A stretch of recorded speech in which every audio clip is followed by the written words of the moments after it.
We finally get to see South Park: The Stick of Truth, but has it been worth the wait? Find out in today's show. The week ahead, in association with Insert Coin Clothing. Hello everyone, I'm James Jarvis and you are watching The Week Ahead, where we bring you tomorrow's gaming news today. Coming up, we've got all the week's new releases, a stack of amazing previews, and an almost certainly controversial review.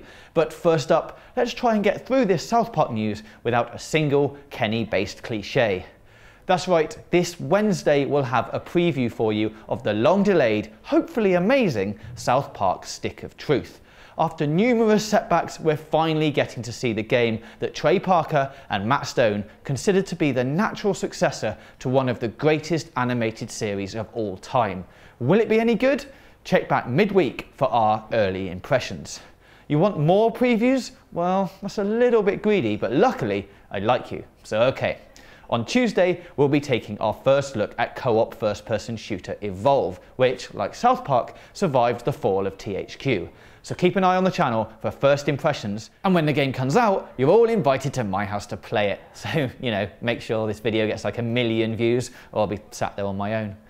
Wednesday sees us go all shocky, magic, electro hands-on with Infamous Second Son, which is set 7 years after Infamous 2. This new outing sees you in control of smirking protagonist Delsin Rowe. Look at him there, being all edgy in his hat. No prizes for guessing who he's voiced by, and if you guess Nolan North, then you win double no prizes, because it's actually Troy Baker. Ha! In terms of reviews, our big one this week is Lightning Returns Final Fantasy XIII, which is interesting because we never really knew she went away.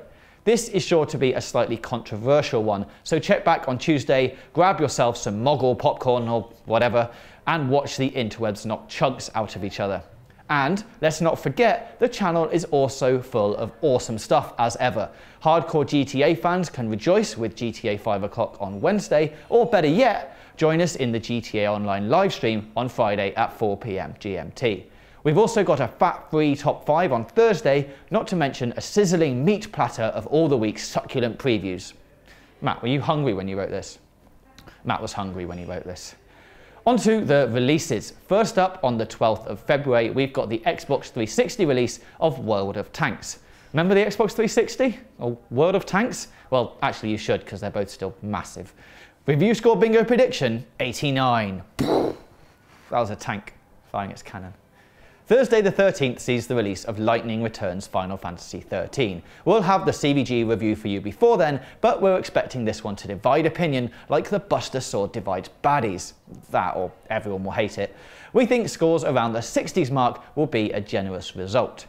Moving on to Tukiden, The Age of Demons, which comes to PS Vita on February the 14th.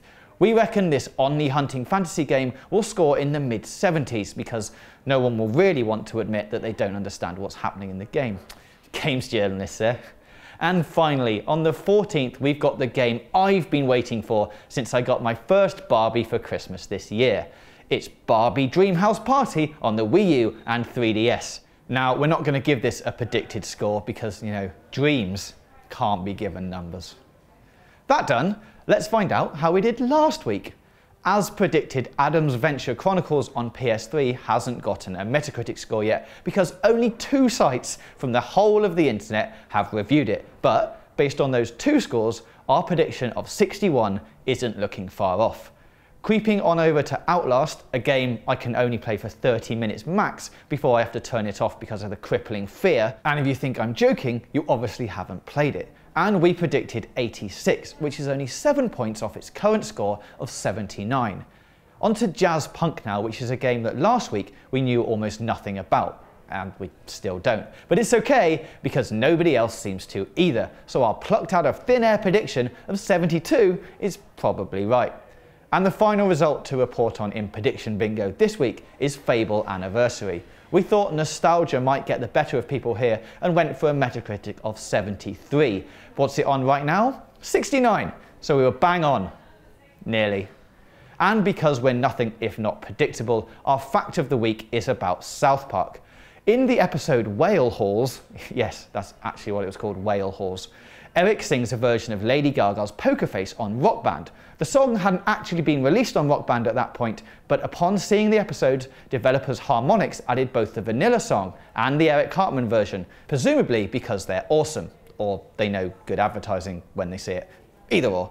Well, that's your lot for this week, but thanks for watching, and if you fancy getting your hands on this Zone of the Enders inspired t-shirt, it's available right now on www.insertcoinclothing.com. You can click the link in the description to head over to their site, and as a special gift for you, you can use the code CVG0415 to get a 15% discount at the checkout.